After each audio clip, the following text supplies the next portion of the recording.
Bonjour, je suis Maurice Adiba, donc je suis président de l'ONG Régnal. Et aujourd'hui, si je fais une petite vidéo qui n'est pas du tout mon habitude, c'est pour un gros coup de gueule. Donc, notre ONG intervient dans le sud-ouest de Madagascar et notamment dans le développement de l'éducation environnementale, dans la protection de l'environnement faune, flore et la protection des lémuriens avec un vaste programme de réintroduction des lémuriens. Alors on a été sollicité par la population de Manguy, du village dans lequel on travaille, et notamment par les instituteurs qui nous disent qu'ils ont un énorme problème, et ce problème c'est des problèmes de salle et de place. D'accord?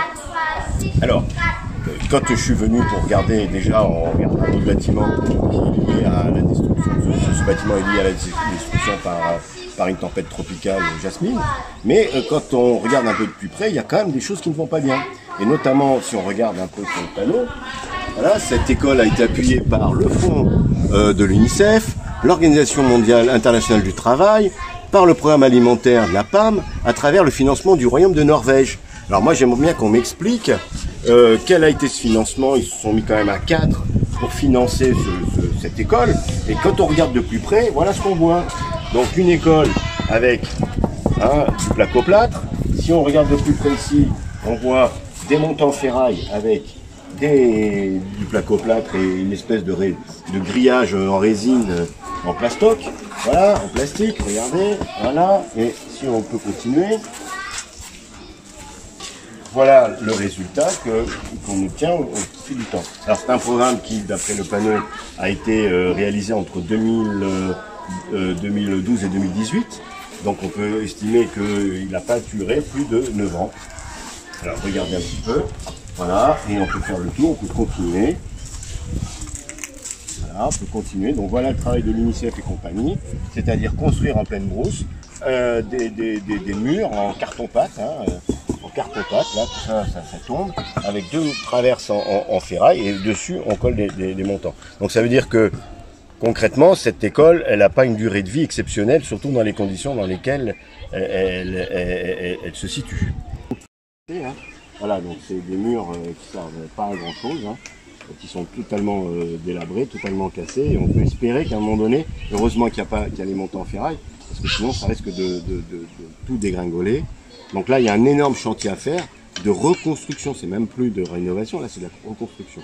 Alors le problème il est accentué par quoi? Il est accentué par le fait que la cour la cour de l'école, là, la zone de l'école n'a pas du tout de clôture. Et donc n'importe qui peut rentrer, n'importe qui peut utiliser les toilettes, n'importe qui peut casser, rentrer comme il veut dans l'enceinte de l'école, de l'EPP.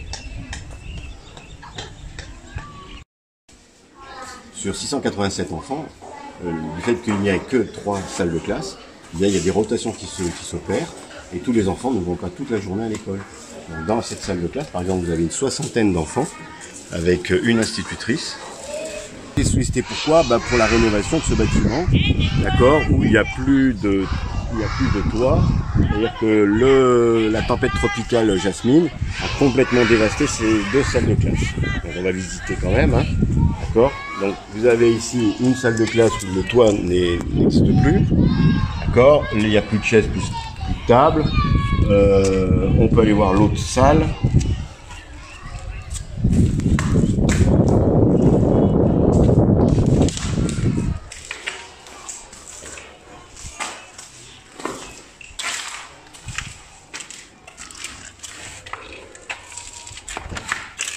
Donc comme on peut le voir, il y a quand même du travail à faire, à réaliser ici, notamment la réfection du toit avec la vérification des poutres de la charpente, refaire les murs, là qui sont en fait effectivement durs contrairement à ce qu'a construit l'UNICEF, et à remettre des tables et des bancs pour que cette salle redevienne fonctionnelle.